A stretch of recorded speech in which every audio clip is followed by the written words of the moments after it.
Our MC wakes up in the body of an absolute loser of a noble Liam, and upon realizing that he is now in a kid's body, he freaks out. His father scolds him for making such a scene, but he's in a good mood today, so he just tells Liam to sit down and try to not be a disappointment. Liam still can't believe this is all real, so he is sure that he'll wake up sooner or later, but the next morning he wakes up still stuck as Liam Hamilton, so he's just going to have to accept that this is his life now. A little while later, his personal maid comes into his room to help him get dressed, so Liam asks her a few questions and finds out that he's the fifth son of Count, and that party yesterday was to celebrate the birth of his new baby sister. Later that day, Liam is having a chat with his older brother Bruno to try and piece together a bit more about his current life, and he finds out that Bruno is the fourth son of the Hamilton noble family, but they are on the verge of losing their status as an nobility. Basically, there's a rule in place to prevent noble families from becoming entitled Karens, and it states that every noble family must accomplish something great within 3 generations, otherwise they will be stripped of their status as nobility and get demoted to commoner. As it turns out, the Hamilton family is currently on its 3rd generation without any major accomplishments, which is why their father and the oldest son, Albrevet, are anxious to make some kind of contribution to society in order to maintain their status as nobility. Bruno, on the other hand, doesn't really care if he ends up becoming a commoner because he's just a chill guy who doesn't give a frick. Liam is surprised by how nonchalant Bruno is about the whole situation, but to be honest, he doesn't really care either. He literally got here yesterday, so he doesn't know what to do with his life in the first place. Just then, their lesson teacher arrives and announces that he will be beginning their magic lectures shortly, and as soon as Liam hears the word magic, he leaps out of his chair and asks if he really gets to learn how to use magic. Bruno is a bit surprised by Liam's enthusiasm, so he tells him that there are a bunch of grimoires down in the family storeroom, so he can go take a look if he wants. But Bruno warns him not to get his hopes up too high because most people don't have an aptitude for magic. Even so, the magic instructor encourages Liam to learn about it because understanding magic is important even if he can't use it. Liam goes to find his maid and asks her to show him where the grimoires are, so she leads him to the mansion's study, and Liam is amazed by the sheer volume of knowledge present here. He looks through the shelves and finds a book about basic fire magic, so he opens it and decides to try it out. After following the instructions in the book, Liam is able to create a flame on the tip of his finger, which is really impressive for a first attempt. Liam goes to his father's office to ask for permission to use the grimoire library, but his father hates talking to him, so he dismissively tells Liam that he can do whatever he wants. The interaction was a little disheartening, but what's important is that he gave Liam permission to use the grimoire library, so he spends the next couple of days mastering all the basic elemental spells. Eventually, he learns how to cast the spells without needing to look at the grimoire, and Bruno is astonished because he can't use magic at all. He tells Liam he is amazing and soon enough he will be able to make a name for himself. However, Bruno is curious about Liam's motivations and asks him if he's trying so hard to learn magic because he wants to become the next family head. After all, that may make him a target for their elder brother. But Liam has no interest in the family politics of succession, he just thinks magic is cool. Since he has mastered all the novice spells, he decides to start learning ice magic, but while he is leaving the library, he gets called by his father.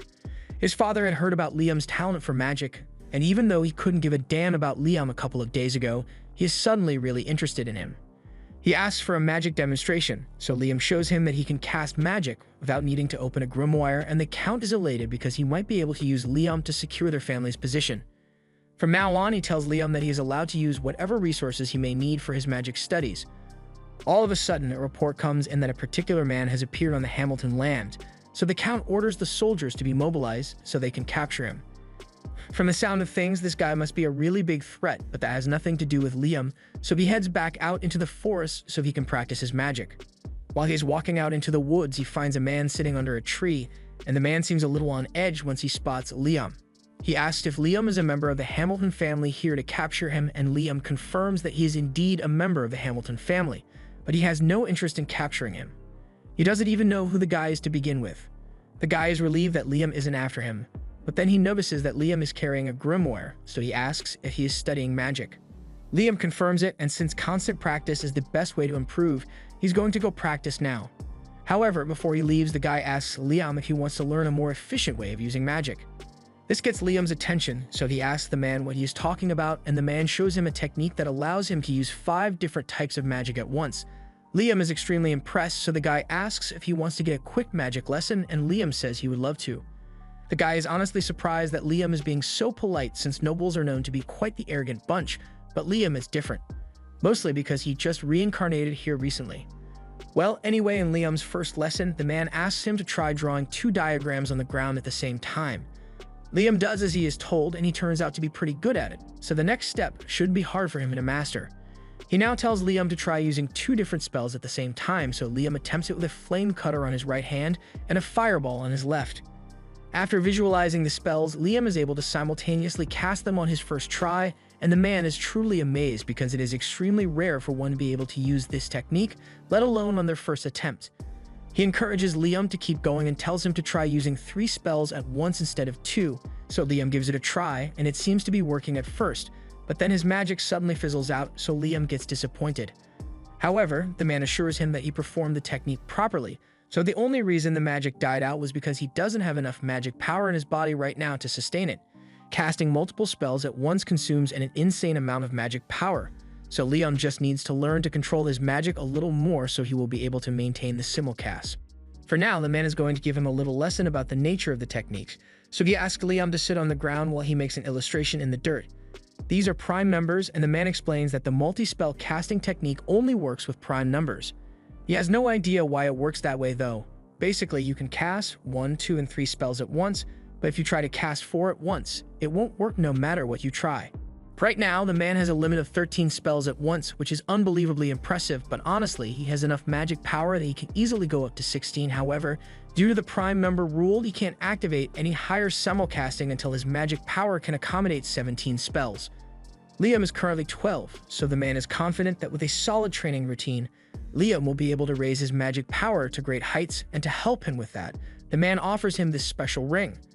The ring is basically a massive grimoire and has all sorts of spells stored on it, so Liam can learn them whenever he wants. Liam excitedly puts the ring on, and more than 300 spells begin flowing into his little head. He can't wait to try them out, so he turns towards the woods and activates the wind shot spell, creating a massive gust of wind.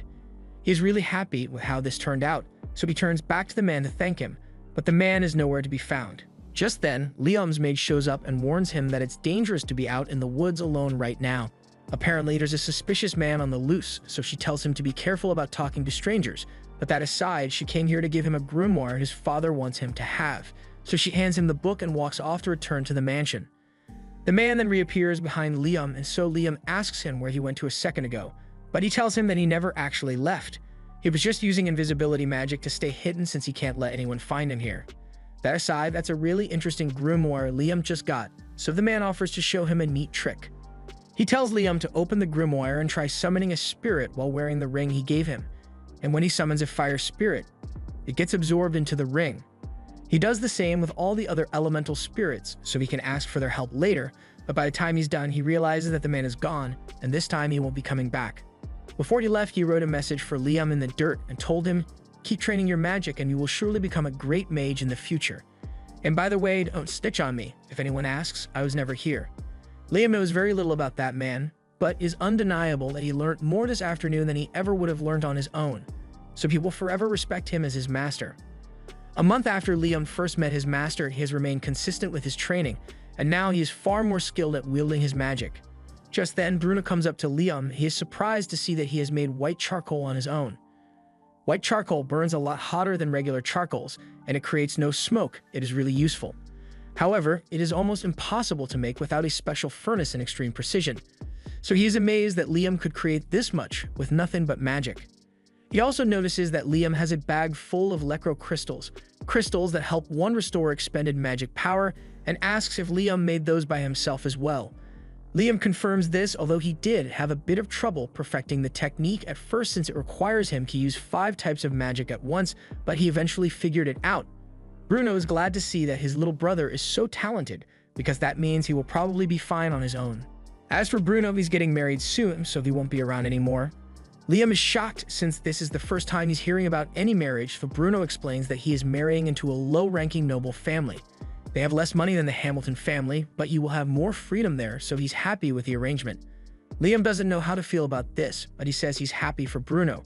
And before Bruno leaves, he wants to give Liam some advice. He tells him that their father wanted a daughter so he could marry her off to the royal family and secure the Hamilton family's position as nobility. However, Liam turned out to be a boy, so he deemed Liam a failure back then and decided to try again for a daughter. However, in the meantime, he grew increasingly anxious about their family's position, so in a desperate attempt to achieve something, He sent out a force of 1,000 men out to go slay a monster that had been sealed away in the forest. However, that plan failed miserably, resulting in the loss of over 90% of the forces.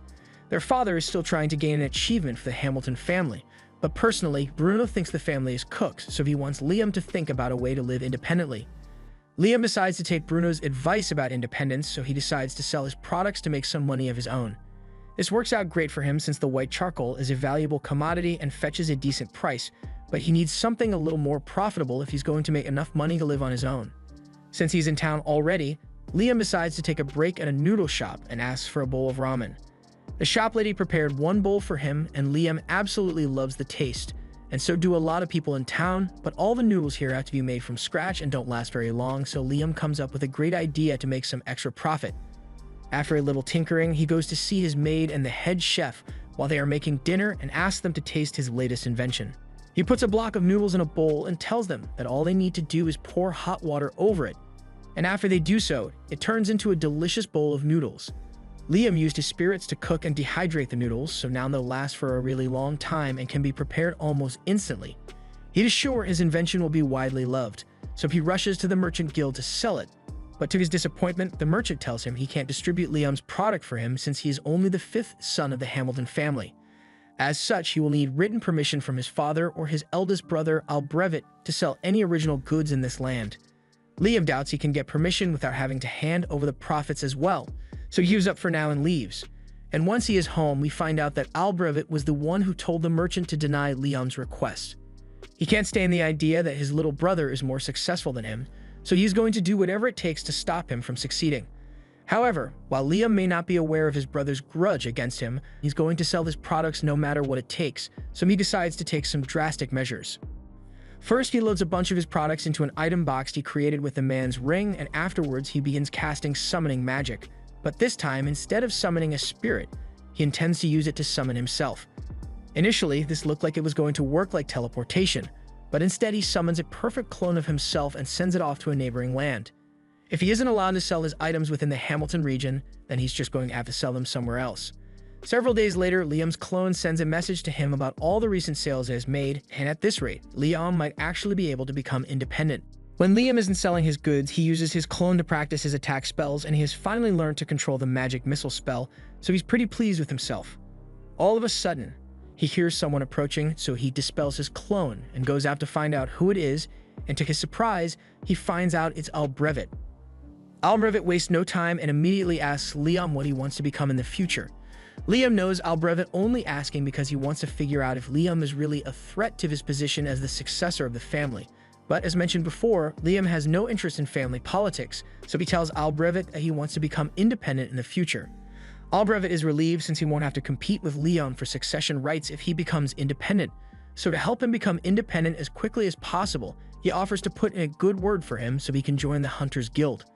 Later that day, Liam heads to the Hunters Guild, and as soon as he enters, all eyes are on him because the Hunters don't think a kid like Liam is qualified to be here. Liam walks up to the front desk to meet the guild master, and the guild master already heard about him from Albrevet, but he's still going to have to give Liam a test to gauge his ability.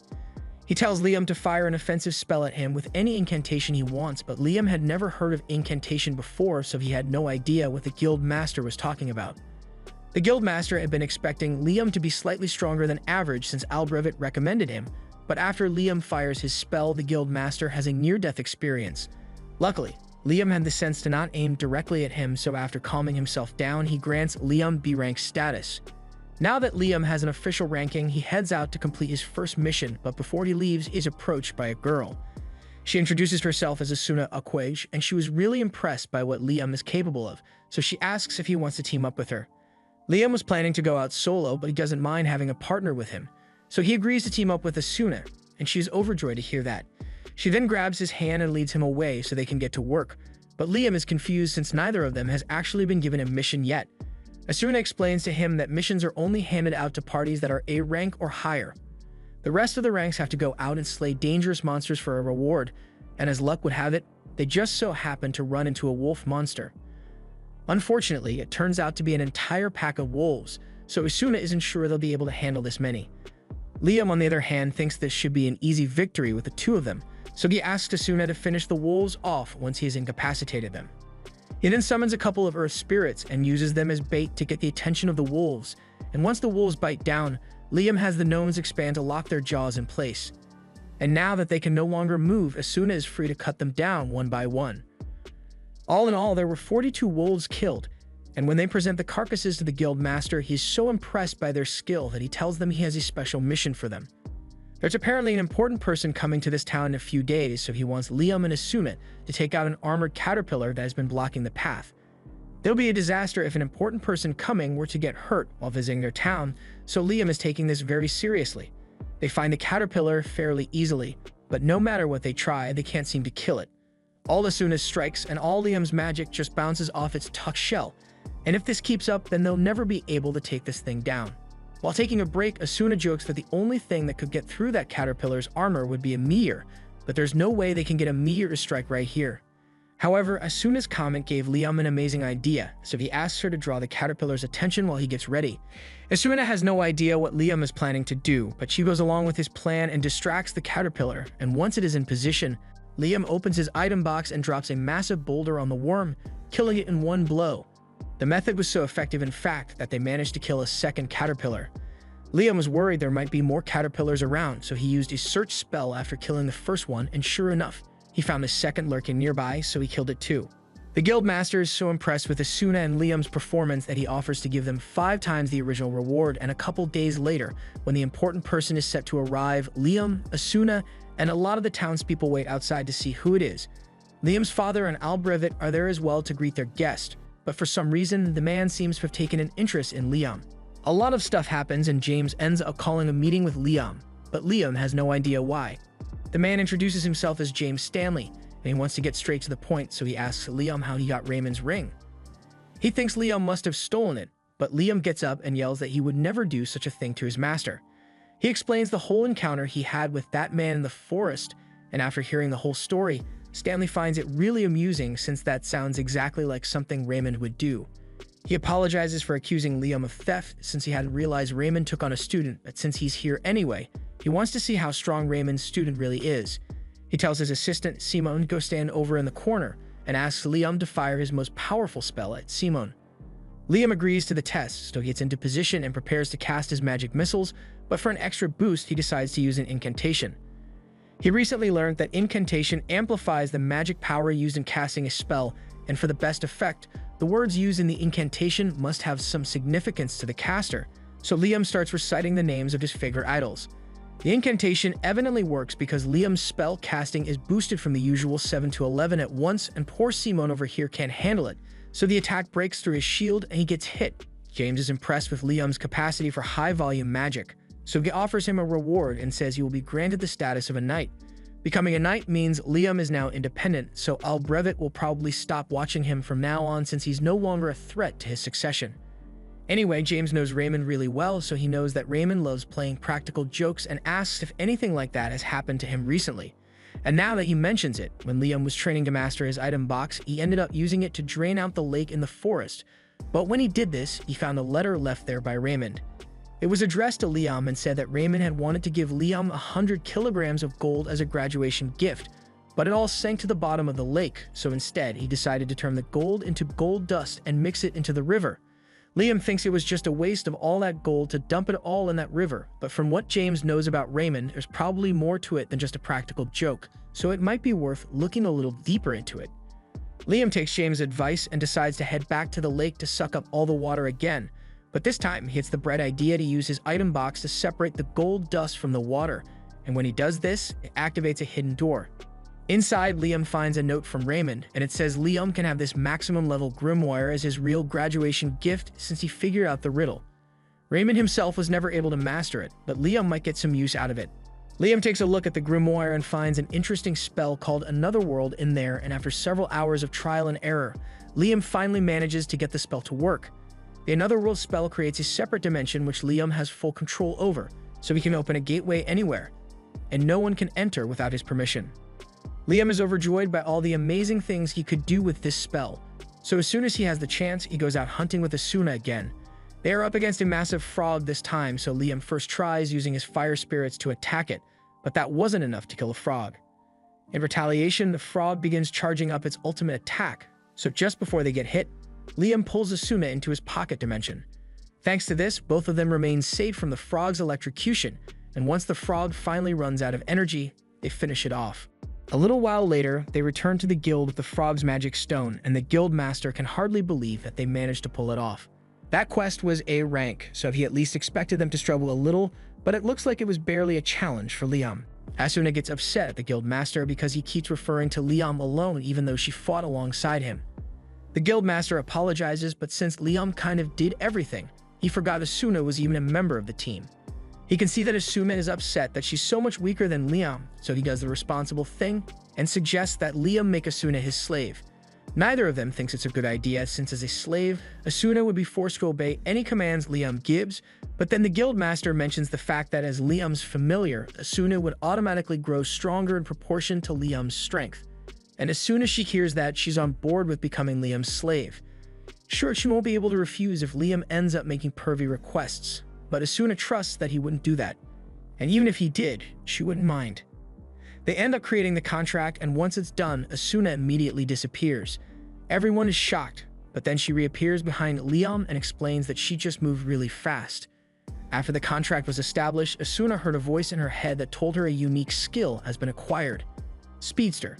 Liam thinks this is incredibly interesting, so interesting in fact that he wants to try it out again, but making familiar contracts forces obedience, so it would be hard to find someone who is willing to lose their freedom in exchange for a skill. Fortunately, Asuna knows someone who'd be perfect for it. They go to see Asuna's friend, Jody, and explain the whole situation to her. Jody's got nothing better to do right now, so she agrees to become Liam's familiar, and after the contract is formed, everyone asks her if she unlocked a unique skill as well, but rather than tell them what it is, Jody walks out of the guild and returns with 2 sandwiches. She then gives one of the sandwiches to a guy with a broken hand, and the second he eats it, his arm recovers. Jody explains that her unique skill allows her to heal people with the food she makes. Several days later, Liam is meeting with James again, and he informs Liam that Princess Scarlet is coming to visit him. Liam doesn't understand why the princess would come all the way here for someone like him, but James reminds Liam that he completed an A-rank quest and can cast up to 11 spells at once, plus he can grant people unique skills by becoming their master. The princess is particularly interested in seeing Liam demonstrate the abilities of his slaves, but Liam firmly refuses to do such a thing.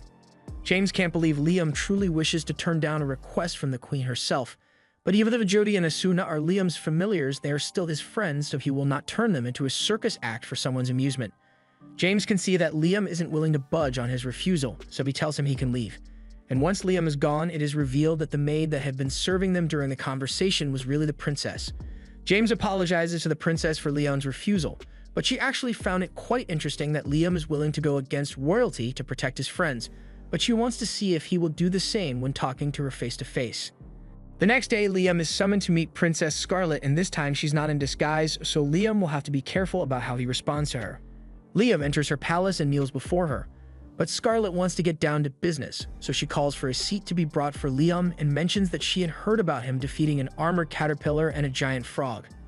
In particular, she's really impressed that he was able to kill a frog without using any high-level magic, because this is the first time anyone has managed to pull that off.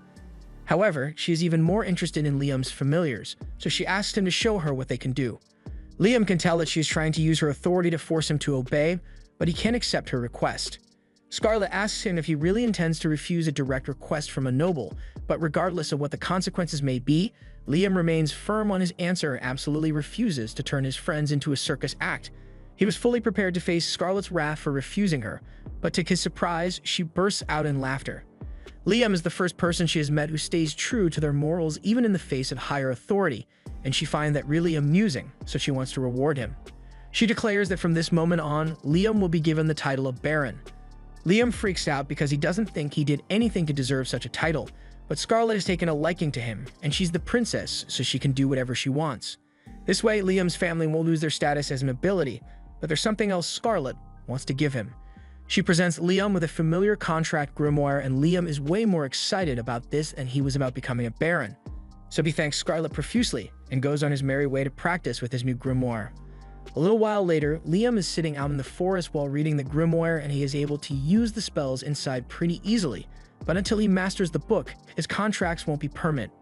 While he's still practicing, he notices Bruno walk up to him, and he's really surprised since Bruno got married and left home a while ago.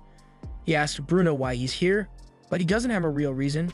He just wanted to come hang out with his brother, mainly so he could congratulate Liam in person for becoming a Baron, as it's a massive accomplishment. He tells Liam that he basically outranks their father now, but Liam doesn't understand what he means since their father is a count and Liam is only a Baron. Bruno explains that while Barons are lower ranked than other counts, this country separates nobles into different categories. Basically, those who accomplish something and earn their titles on their own, and those who inherited their title. So of course those who earn their titles are seen as more impressive. Liam had no idea that was how it worked, but even if he now outranks his father, he doesn't really care since he just wants to learn magic. As he's walking through the halls, he comes across Albrevet, so he greets him. But Albrevet rudely ignores him, so Liam is left wondering why he is so mad. Meanwhile, Albrevet is absolutely furious that his stupid little brother is somehow overshadowing him. While he's walking, he overhears a couple of maids talking about how much Liam has been accomplishing lately, and he takes great offense to this. So he yells at them and says if they think Liam is so amazing, then maybe they should quit and go work for him instead. The maids realize Albrevet is jealous of Liam, so they quickly apologize for offending him. But Albrevet isn't done yet, so he asks the maids if they think Liam is better than him. The answer is pretty clear since one of them is a magic prodigy who earned himself a title at the age of 12, while the other is an entitled brat who hasn't a single noteworthy thing in his life. However, the maids would like to keep their jobs, so they don't say this and instead tell Albrevet that he is better than Liam. Albrevet then walks away in a huff, and he is determined to prove that he really is better than Liam, so he swears that he will accomplish something as well. The next day, Liam meets with Asuna and Jody in town, and the three of them seem to have become quite popular. Mostly because of how pretty Jody and Asuna are, and consequently, every guy in the crowd is staring daggers at Liam out of jealousy. Moving on, Liam wants the three of them to officially form a party, but he doesn't want to force them to do something they don't want to do, so he asks if they are okay with it.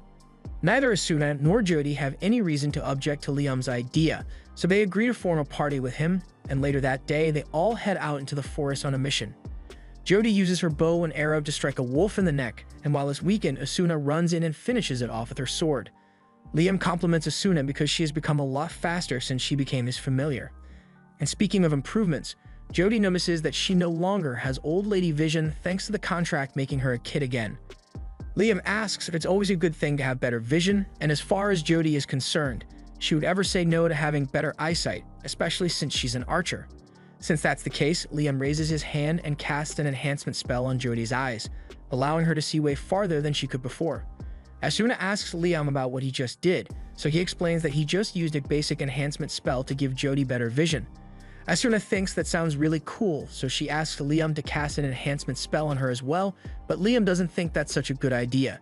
He could probably enhance Asuna's combat power, but they would be risky since there's a high chance she would break her bones under the stress of her new strength.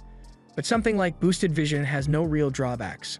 With her 20/20 vision, Jody can practically snipe anything that is within range of her bow, and it's all thanks to Liam, so she's really grateful. After a long day of hunting, Liam and the others return to the guild, but they are shocked to see the place in absolute chaos. They ask what happened and are told that Albrevet caused a huge mess by breaking the forest seal. Liam immediately realizes that Albrevet must have attempted to defeat the monster seal in the forest out of twisted jealousy, and Liam believes this is partially his fault, so he runs out to the forest to assess the situation. He and the others soon arrive on the scene, and it is much worse than anything they could have imagined. Dozens of soldiers are badly wounded and many more are already dead, so Liam is absolutely horrified. He then spots Albrevet lying on the ground injured and runs over to check on him, but as soon as Albrevet sees him, he gets up in a frenzy and starts yelling that he hasn't failed yet. Just then, the guildmaster takes a stick and whacks Albrevet over the head with it because the situation is already crazy enough as it is, so he doesn't need a crazy, insecure noble running around. Once Albrevet is taken away, the guildmaster approaches Liam and tells him he's glad he came. Asuna asks him about what's going on, so he explains that the dragon fiend Reborn used to be sealed inside these woods thanks to the hard work of Liam's great-grandfather, but Albrevet undid that seal in a failed attempt to kill Reborn, so it's now on the loose. They know how to reseal the beast, and the guildmaster has already gathered all the necessary people to do it, but there's something preventing them from sealing Reborn away again, and that's Raiden's children.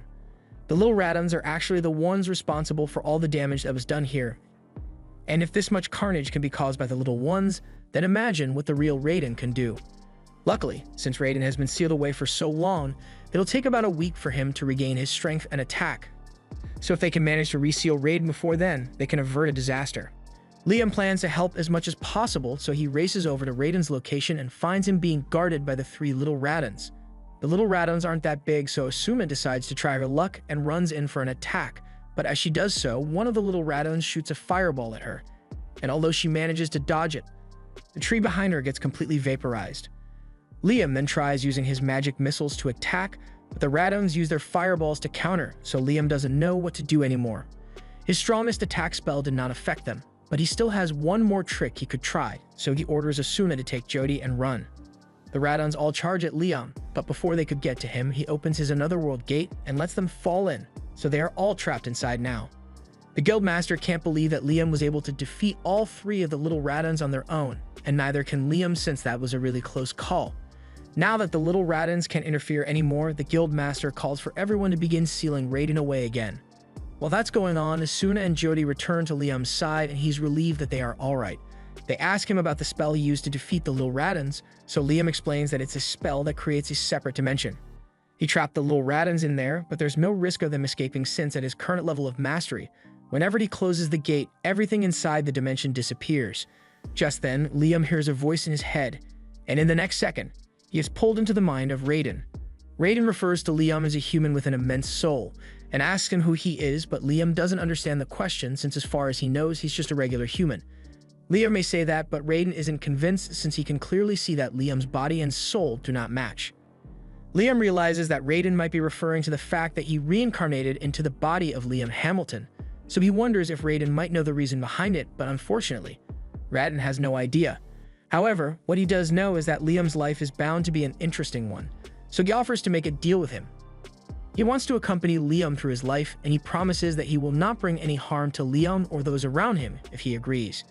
In fact, he offers to help Liam build on top of the skills he already possesses, and Liam doesn't sense any animosity coming from Raiden, so he ends up agreeing to the deal. All of a sudden, Raiden's body dematerializes and is absorbed into Liam's soul, leaving a dragon mark on his hand. Liam can feel the power of Raiden flowing through his body, so he decides to do a little test run and fires his magic missile into the sky. To his surprise, he is now able to control and fire 17 spells at the same time. It must be thanks to the power boost Raiden granted him, but using Raiden's power seems to have some negative side effects since everyone around Liam begins to suffer headaches from being exposed to such dense mana. Liam notices everyone struggling and realizes his mana is the cause, so he suppresses it and apologizes for acting so thoughtlessly. As his way of showing his sincerity, he offers the Guildmaster 10 kilograms worth of gold dust and tells him to use it to pay for the treatment of those who were badly injured in this fight.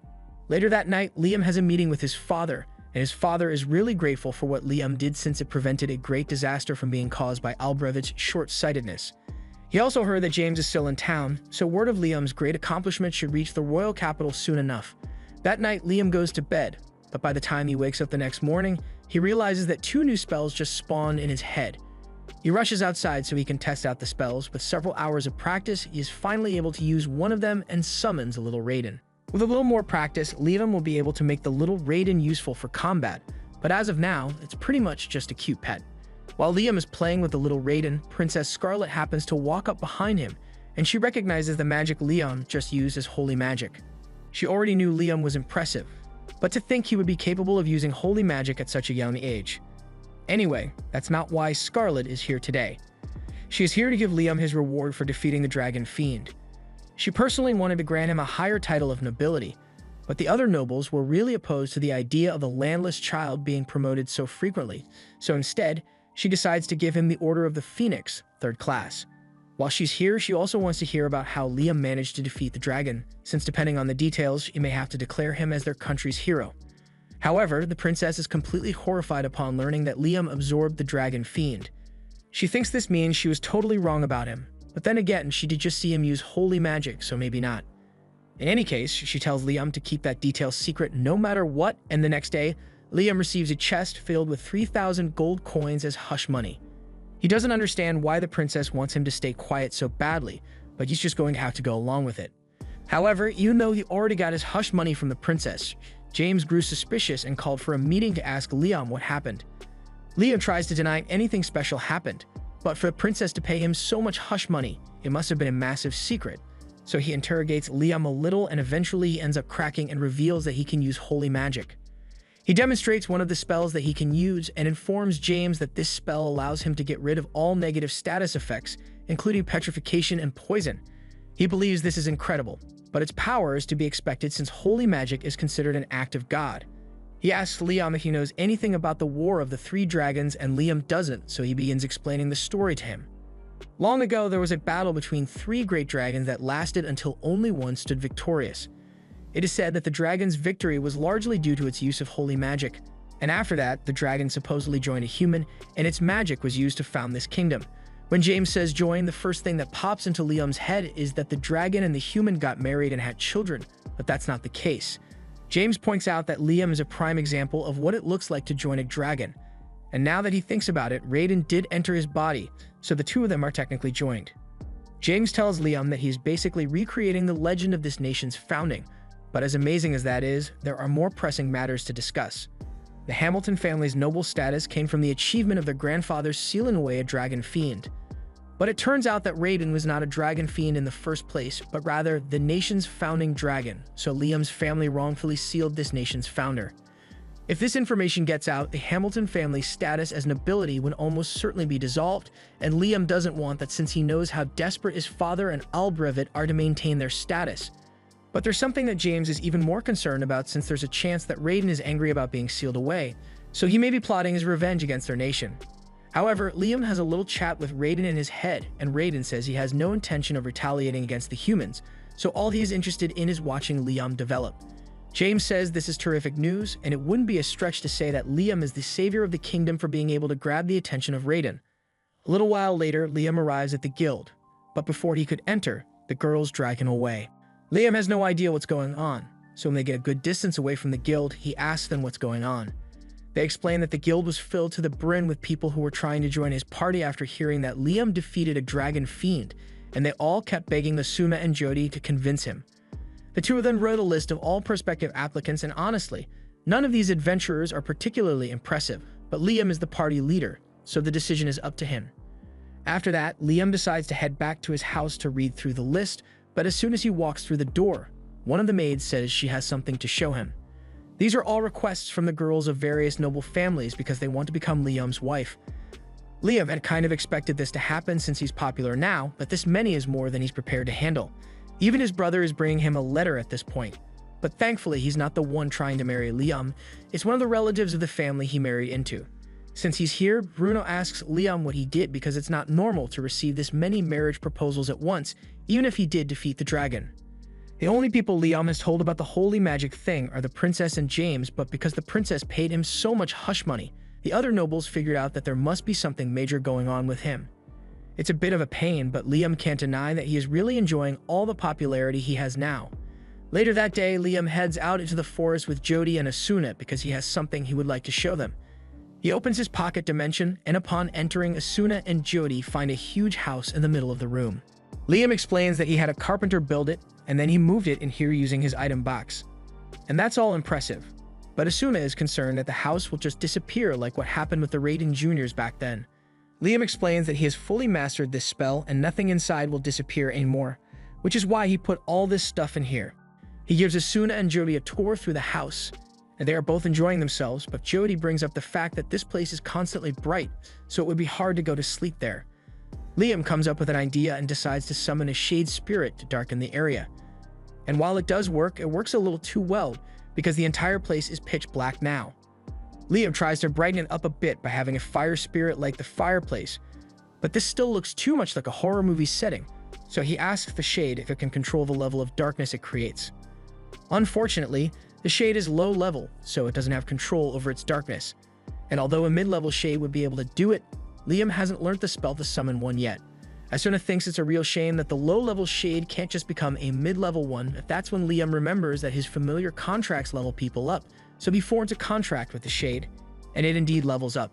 The shade thanks Liam for forming a contract with it, and since it is now mid-level, it limits the level of darkness in the area to make it look like nighttime. He then tells Liam that he can call on him anytime, but Liam isn't sure he'll be able to summon the shade anymore since he doesn't know how to use mid-level spirit magic.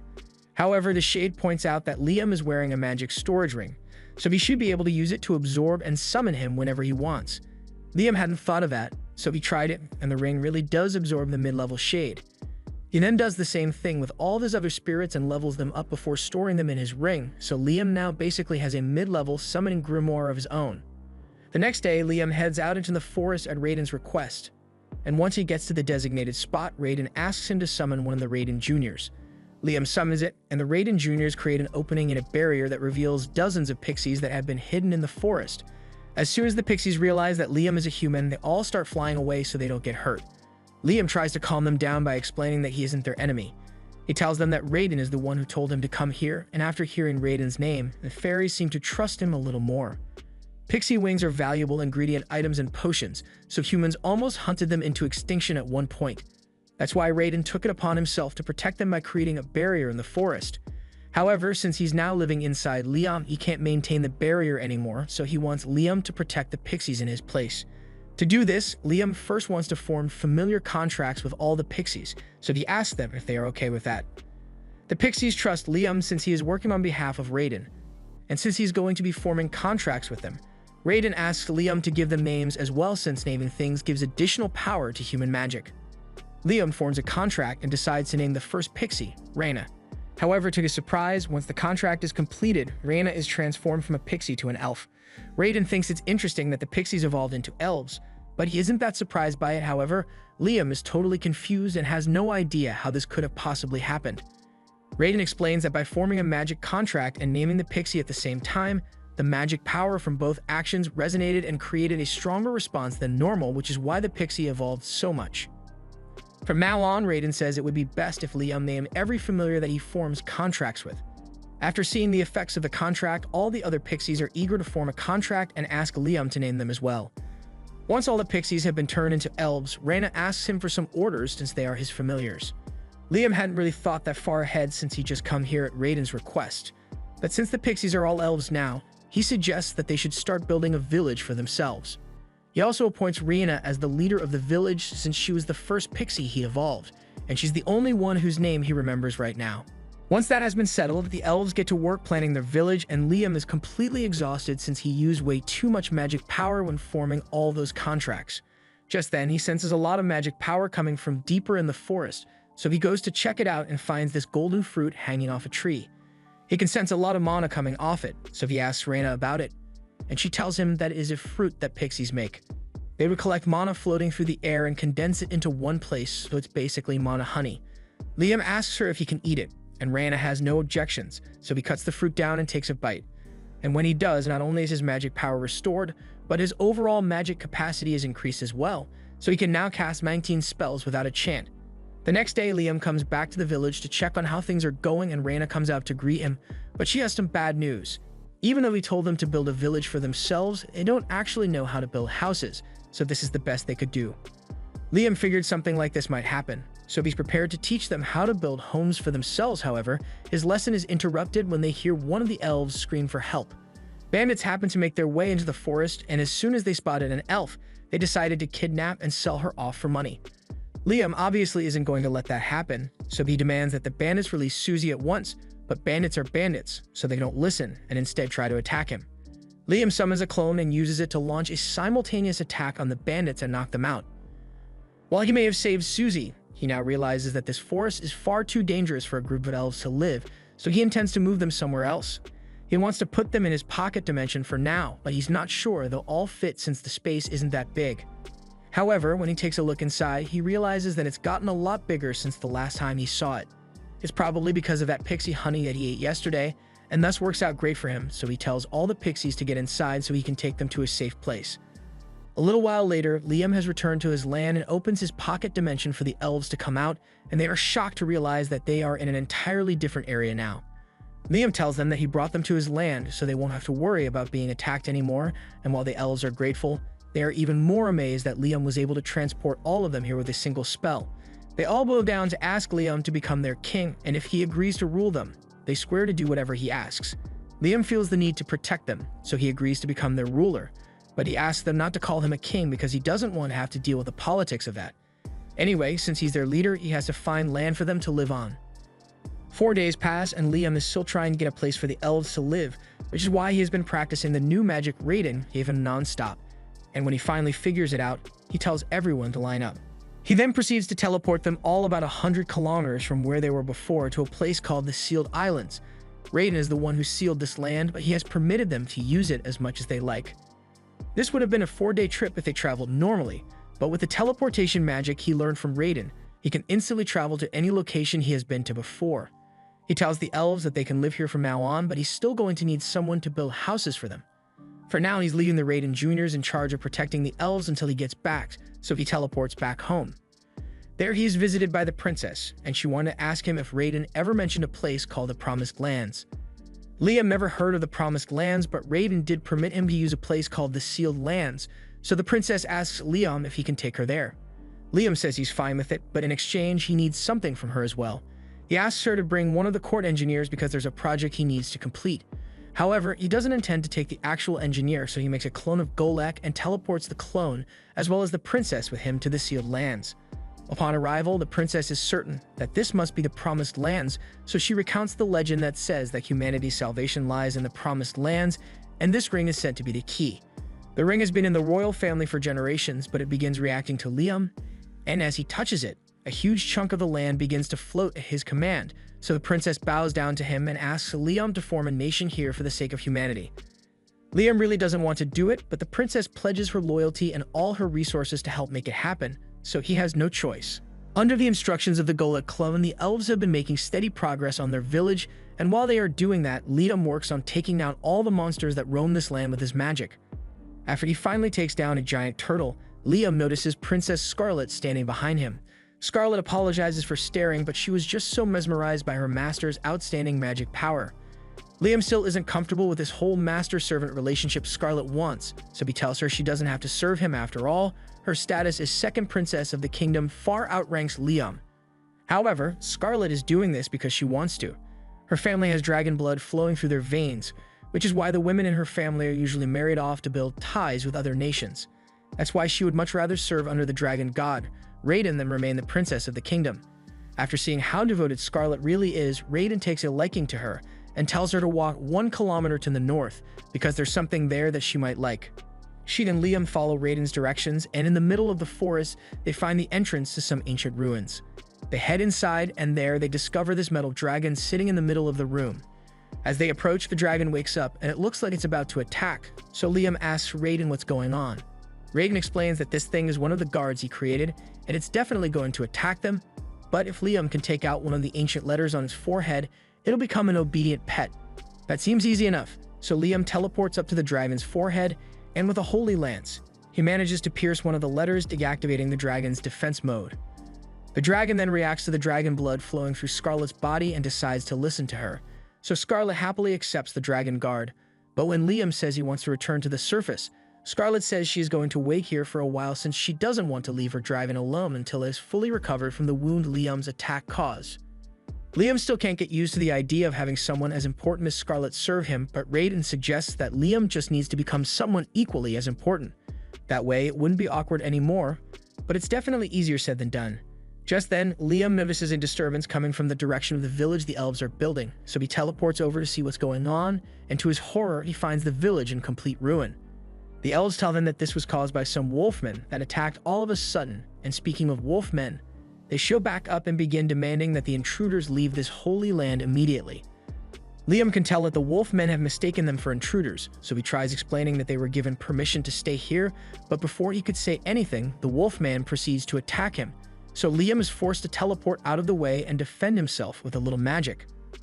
The wolfman still seems determined to kick Liam and his friends out of this holy land, but then Liam pulls out a Raiden Jr., proving that he's affiliated with Raiden. The wolfman now realizes his mistake and sincerely apologizes for destroying the village, but the elves say it's fine since the wolves were just doing their duty since they serve Raiden. The girls suggest that the wolfman should become Liam's familiars as well. The leader of the wolfmen thinks it's a good idea, so they agree to become Liam's familiar, and Liam has no reason to refuse, so he creates a contract with the leader, naming her Chris. The next day, Liam returns to the village to see how things are going, and with the addition of Chris and all the other wolfmen, progress on the village has been going a lot quicker.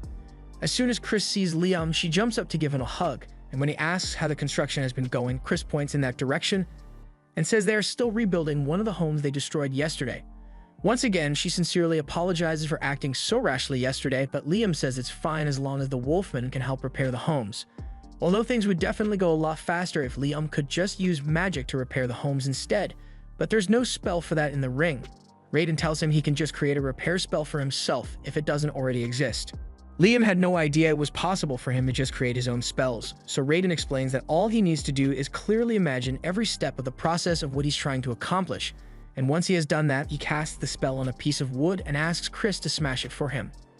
Chris does as instructed, but to her surprise, right after smashing it, the piece of wood repairs itself as good as new. Liam explains that this is the effect of the spell he just came up with, Keep Memory. It allows inanimate objects to maintain a particular state no matter what, so if he uses this on the homes, no matter what happens, the buildings will stay standing. After getting the hang of this spell creation thing, Liam begins experimenting with all kinds of spells and ends up creating explosive magic missiles. He intends to continue inventing more spells, but all of a sudden, he gets called because there's an emergency. Humans have invaded the land and are hunting down some pixies that live here. This is really serious, so Liam rushes out to investigate and discovers the intruders. He stands in their way and warns them to turn back because this is his nation. The men think Liam is just a stupid child, so they ignore him and continue moving, but then Liam fires a warning shot to make it clear that he is not messing around.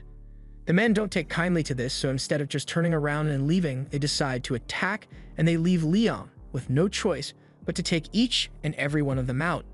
After all the soldiers have been taken care of, Liam returns to the village where Rihanna thanks him for protecting the pixies. These pixies used to live in the forest, but they were attacked by the soldiers who were trying to capture them, so they fled here for safety. Liam tells the pixies they are all welcome to stay here for as long as they want, and he is even willing to form contracts with them. But there are a lot of pixies here, so Liam spends a lot of time naming them, and he's starting to run out of names. The next day, Liam calls a meeting with the girls in his pocket dimension and shows them the helmet to ask if they know anything about it. Scarlet recognizes the crest on the helmet as that of Palta, and like the kingdoms of Jumil and Quistador, Palta is a kingdom that borders the Promised Land.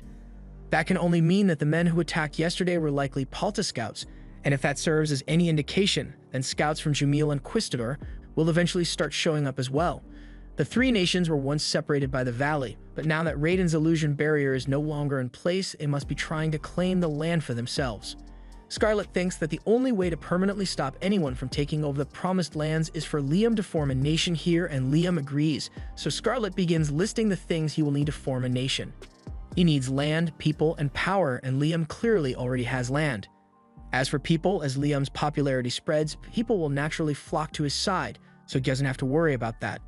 The only thing left to consider is military power. Liam may be strong on his own, but he needs a defense force that's strong enough to protect the land even while he's not around.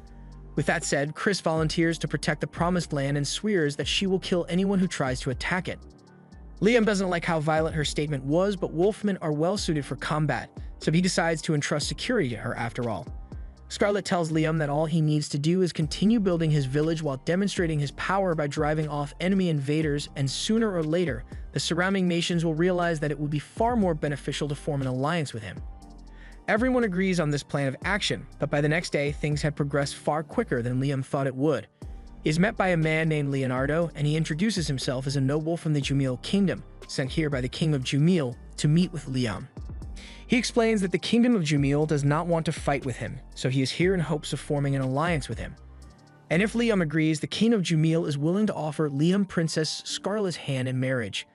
Liam is a little suspicious since he hasn't done anything to warrant such an offer yet. By now, from Scarlet's previous actions, Jumil must have realized that these lands have something to do with the dragon god, so it's possible that they are trying to get on his good side because of that. However, he still isn't sure what to do about it, so he creates a telepathy spell on the spot and starts talking to Scarlet to ask if she thinks it is a good idea to accept their offer. Scarlet tells him he should accept, since if the two of them got married, then it would at least buy them half a year of time to expand their nation. Liam takes her advice and tells Leonardo that he would be honored to marry Princess Scarlet. However, he wants to postpone marriage for a year so he can fully develop his nation into something worthy of the royal family. Leonardo says he understands and leaves to relay Liam's statement to the king, and now that that's been taken care of, Liam decides to visit Princess Scarlet's mansion over in the royal capital. But it's a really long journey to get there, so he had Scarlet escort his clone back, and once the clone arrived, it teleported the real Liam here.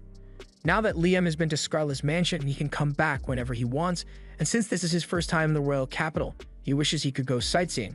but since he is now the ruler of another nation, Liam needs to keep a low profile while he's here. Scarlet invites him inside to have some tea, but before Liam gets inside, he feels some of Raiden's energy radiating from this place, so he asks Scarlet if there's anything inside that could possibly be traced back to Raiden. As a matter of fact, there is something that fits that description, so Scarlet leads Liam to her mansion's cathedral, where a statue of Raiden has been preserved. This statue has been passed down through Scarlet's maternal family for generations, but Raiden had no idea this thing was still around since he had forgotten about it millennia ago. He tells Liam to go up to it and cast an all-clear spell, and when Liam does so, the statue begins to glow before being transferred onto Scarlet's body. Scarlet looks at herself and realizes she is now coated in strong-looking armor, and for some reason, she can feel immense power flowing through her body, so she attempts to cast one of Liam's spells and launches a holy lance. She manages to complete the spell, but it leaves her completely exhausted since she had to deplete all her mana to do it. Even so, the fact that she actually managed to cast the spell is amazing since she never could have done that before. Raiden explains that the armor Scarlet was just wearing was made to enhance the ability of those who wear it, and additionally grants them the ability to use some of Raiden's holy spells. Although Scarlet's body doesn't seem to be strong enough to handle the armor's full capabilities just yet. After all, this one is the golden armor, the strongest of all the armor sets that Raiden created. Scarlet could probably handle some of the lower-ranked armors, but they were all lost in battle, so there's no chance of getting one for Scarlet. Liam doesn't think that will be a problem since if Raiden created the armor to begin with, then all Liam needs to do is recreate it so Scarlet's body can handle its power. Raiden finds Liam's enthusiasm amusing, so he agrees to help him recreate the armor and tells him the first thing he will need is some high mithril. Liam asks Scarlet if she will be able to get some high mithril for the armor, and that shouldn't be a problem for her, so Liam gets to work right away. After a bit of hard work, Liam has finally created some armor that's suited to Scarlet, so he gives it to her and lets her try it out. First, she needs to form a contract with it, so Liam tells her to spill some of her blood on the statue, and after Scarlet does so, her body is once again covered in magic armor. Only this time she is able to cast Raiden's spells without collapsing. Raiden is impressed that Liam was able to replicate his armor so easily, and since they are on the topic, Raiden tells him about the most powerful set of armor he ever made, the Ruined Guardian. This is the armor set he used during the War of Gods eons ago, and he encourages Liam to try it because he thinks he could handle it.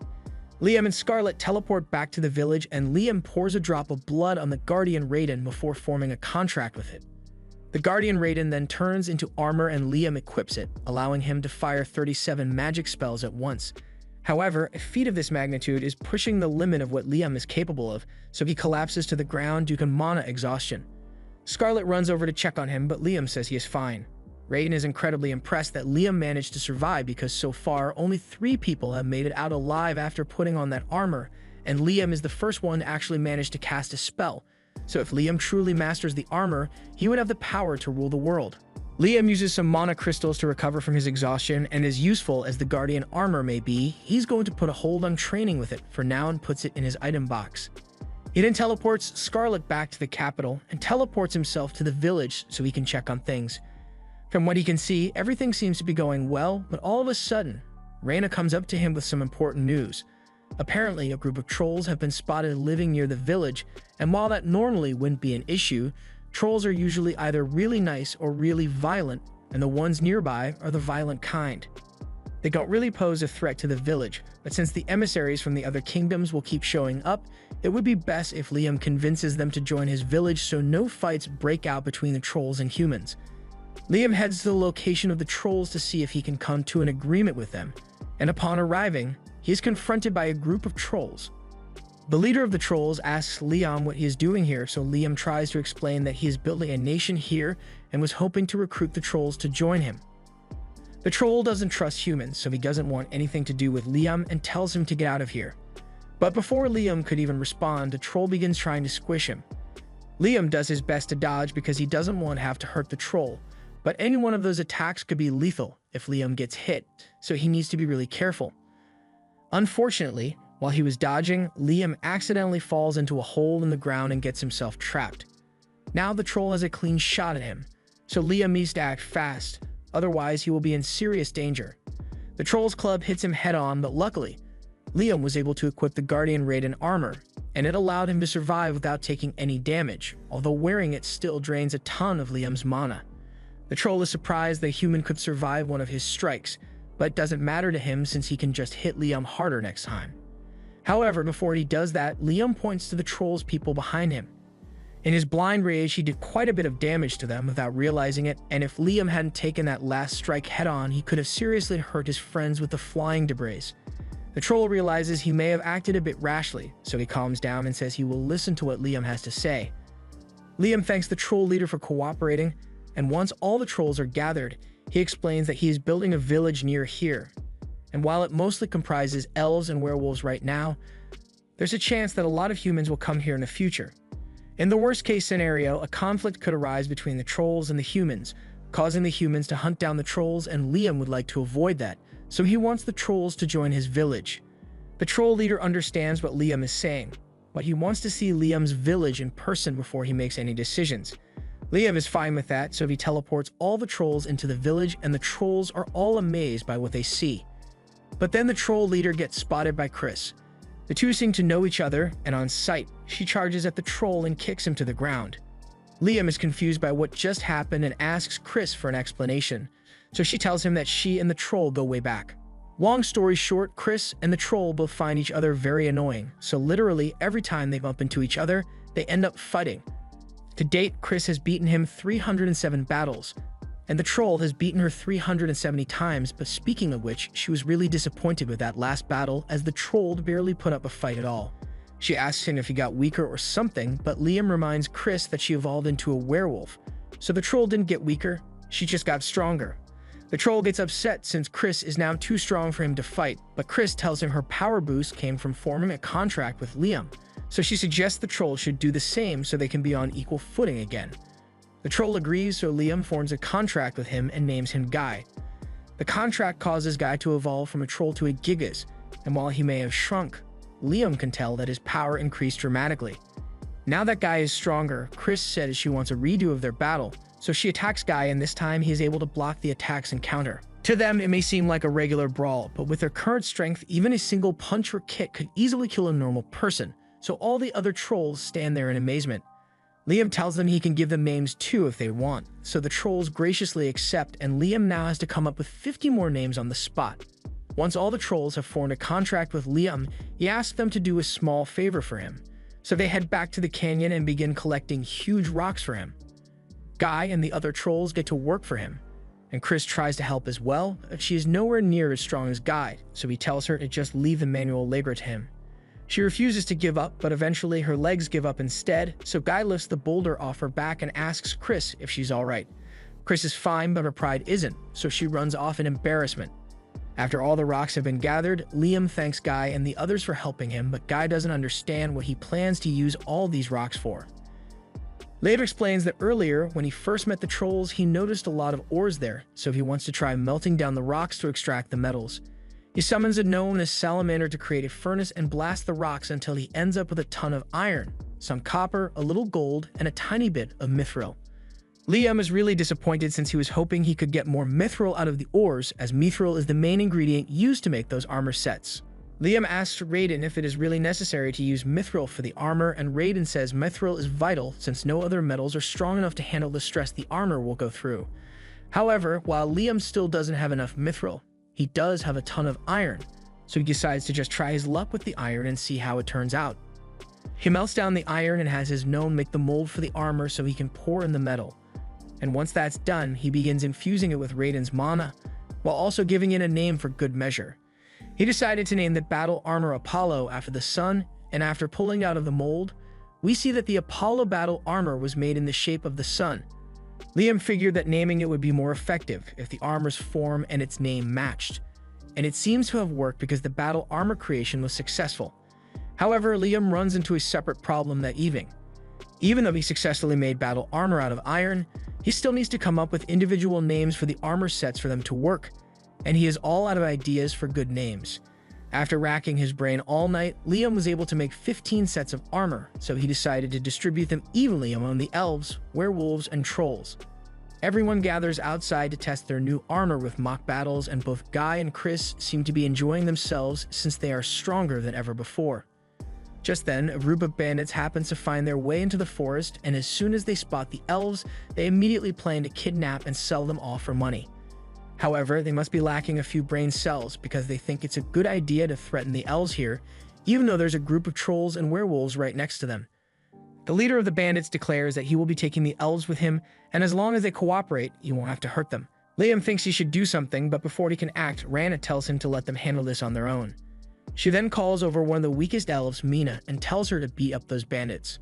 Normally, Mina wouldn't be able to hurt a fly, but with the armor Liam gave her, she is able to instantly knock out all the bandits. Liam is amazed by how much strength the armor granted Mina, so if he can just make enough for all the elves, they'll be able to defend themselves from any future threats. But that means he's going to have to come up with even more names for the armor. While Liam is agonizing over it, the bandit leader manages to sneak up behind him, and he tries to use Liam as a hostage and demands that everyone listen to him if they don't want Liam to die.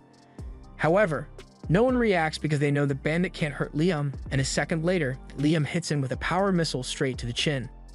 The rest of the bandits finally realize that they are no match for Liam after seeing their boss get uppercut into a coma, so they turn and flee the forest. That night, Liam goes into his pocket dimension because there's something he needs to do here. He summons a bunch of water spirits and tells them that he collected a lot of seawater and he would like them to separate the salt from the water so the people of the village can use it. The water spirits agree to help, so Liam begins dumping the salt water and they begin purifying it. However, one of the water spirits comes up to Liam instead because she has something to say. Liam doesn't recognize her at first, but she explains that she was the first water spirit that Liam formed a contract with, and she wants to express her gratitude because she has been able to do a lot more ever since she evolved thanks to him. She was even learning to possess physical objects now, although the spirit monarch doesn't like it when spirits interfere with the physical world too much. Liam is intrigued after hearing that there's a spirit monarch, but he is even more interested in the fact that the water spirit can possess objects.